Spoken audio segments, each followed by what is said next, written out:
រីយំគោព្រឺលឺហើយស្រណោះនឹកដល់សំផស្សគិតជាប់ទេអស្រុកកំពុងក្រាចលាក់ក្លិនអូផាបងគ្មានវាសនាធ្នមកា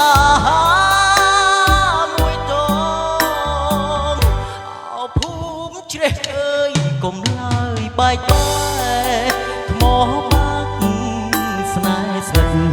សូមអ្នកអាណិតស្នេហាខ្ញុំភូមិត្រពាំងឈូកនេះហើយជួបមុំដំបងឆក់យកបេះដូងរួចផ្ដាច់ទៅវិញបងមកពីឆ្ងាយមិនសូវពូកាយសំដីជួបអូនរាល់ថ្ងៃប៉ុន្តែនិយាយមិនចេញអនុស្សាវរីយ៍ធ្លាប់អមទូកលេងភូមិអនលំព្រីងសល់តែកន្លែងមិនឃើញជីវ៉ារសៀលកងភ្នំរីយំគោព្រឺលឺហើយខ្លោចចិត្តពេលឃើញក៏មិនអូនចូលរងខាជូនបងឲ្យអូនបានសុខសាន្តជួបជុំស្នេហាជុំតាលាទៅភ្នំពេញ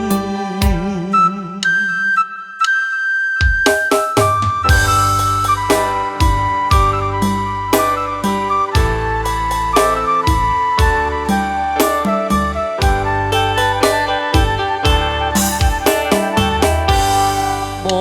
ងមកពីឆ្ងាយមិនសូវពូកាយសំដីជួបអូនរាល់ថ្ងៃប៉ុន្តែនិយាយមិនចេញ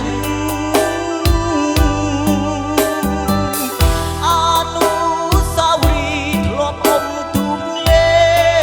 ងភូមិអនលំព្រីងសល់តែកន្លែងមិនឃើញជីវ៉ារសៀលកងភ្នំរីយំគោព្រឺលឺហើយខ្លោចចិត្ត